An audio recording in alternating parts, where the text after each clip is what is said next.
Nahihirapan ka bang gumawa at i-organize yung YouTube videos mo? Well, ito yung 5 bagay kung paano mo gawin at i-organize yung YouTube videos mo. Stick with me.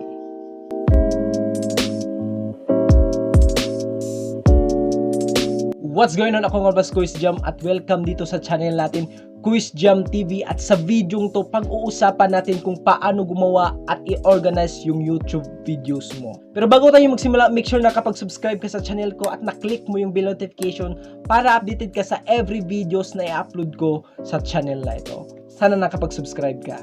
Nahihirapan ka bang gumawa at i-organize yung YouTube videos mo? Ito yung 5 bagay kung paano mo gawin at i-organize yung YouTube videos mo. So yung una mong dapat gawin kung paano mo gawin at i-organize yung YouTube video mo is kailangan mo ng topic. Okay? Mahirap naman gumawa ng YouTube videos kung wala kang topic sa video mo o wala kang topic kung ano yung videos na gagawin mo. So napaka-importante na you come up with a topic sa video mo dahil ito yung kumbaga base ng ginagawa mo sa project mo o sa video mo. Ito yung kumbaga body ng video mo, kung paano mo siya gawin, di ba? So napaka-importante na kailangan mo ng topic. For example, sa topic ng video ko to is about video, about paano gumawa ng video, about video marketing o about YouTube tips. Kumbaga, ito yung kumbaga topic ng video ko. So napaka-importante na kung gusto mong gumawa at i-organize yung videos mo is dapat you come up with a topic. So, ikalawang dapat mong gawin is mag-research ka. So, napaka-importante na kung gumawa ka ng YouTube videos o ng video is kailangan mo nang mag-research.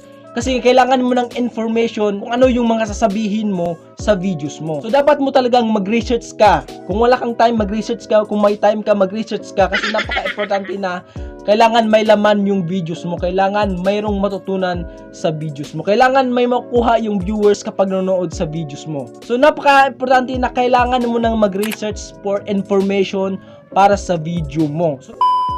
So pagkatapos mong gumawa ng topic at mag-research, kailangan mo naman dito yung intro ng video mo. So ito yung kumbaga intro talaga, yung main video mo talaga na. So napaka-importante kapag gumawa ka ng video is meron kang intro sa video mo. Meron kang signature intro sa videos mo.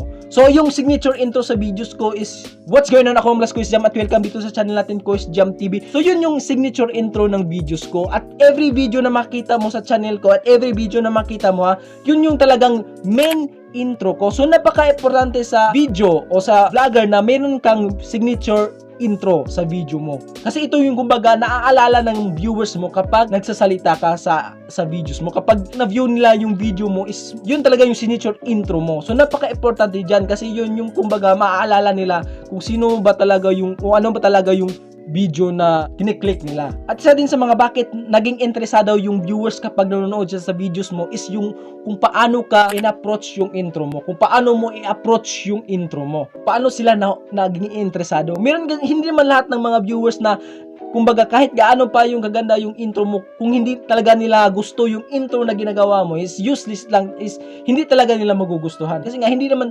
ganyan yung type na intro na gusto nila. Merong mga intro na masigla, merong mga intro na masaya, merong mga intro na sobrang emotional, di ba? So depende yan kung anong viewers yung nanonood sa'yo. So napaka-importante talaga yung intro dahil dito sila unang magiging interesado sa isang video.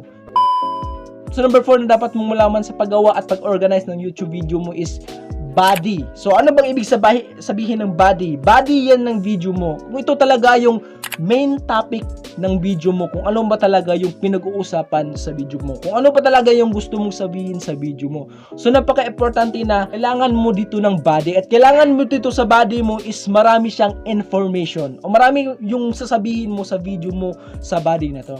Kasi nga dito sila kumbaga makukuha ng information yung mga taong nanonood sa'yo. Napaka-importante din ng body kasi nga kung gusto mong malaman yung video mo o maraming makukuhang learnings sa video mo is kailangan mo talagang magkaroon ng maganda yung body ng video mo, maganda yung topic ng video mo. Kaya nga kailangan mo nang mag-research kasi nga kailangan ito sa body mo, kailangan mo information para sa body ng video mo. So napaka-importante din yung body ng video mo. So number 5, the last but not the least na kung paano kailangan mong malaman kung paano gumawa ng YouTube videos at organize ito is outro. So napaka-importante ng outro. So ano ba yung outro? Ito yung ending na ng video mo, ending kung paano mo siya close yung video mo. Hindi ka naman basta-basta dito lang na ikakat yung video mo at yun lang yung closing mo sa video mo. So napaka-importante na kailangan mo dito ng outro. So paano mo i-convert yung interest ng tao pa-low? Kumbaga, pa-close na yung interest ng tao. So kailangan mo dito i-master yung outro ng video mo. I-master yung outro kung paano ka i-ending o i-close yung video mo sa pamagitan ng outro mo. So yun yung 5 bagay kung paano gumawa at i-organize yung YouTube videos mo. Sana may natutunan ka sa videong to at sana nakatulong ako sa'yo kahit maikli lang yung videong to. Kasi nga, hindi ko naman kailangan ng mataas na video kasi nga, hindi man gaano ka-interesado itong videong ginagawa ko. So make sure na nakapag-subscribe ka sa channel ko at na-click mo yung bell notification para updated ka sa every videos na i-upload ko sa channel na ito. At kung may gusto kang sabihin about me, about Kuysjamtv, please comment down below para mabasa natin at para din kapag come up ako sa comment mo. So ako nga pala si Kuysjam at nanonood ka ng Kuysjamtv. Adios!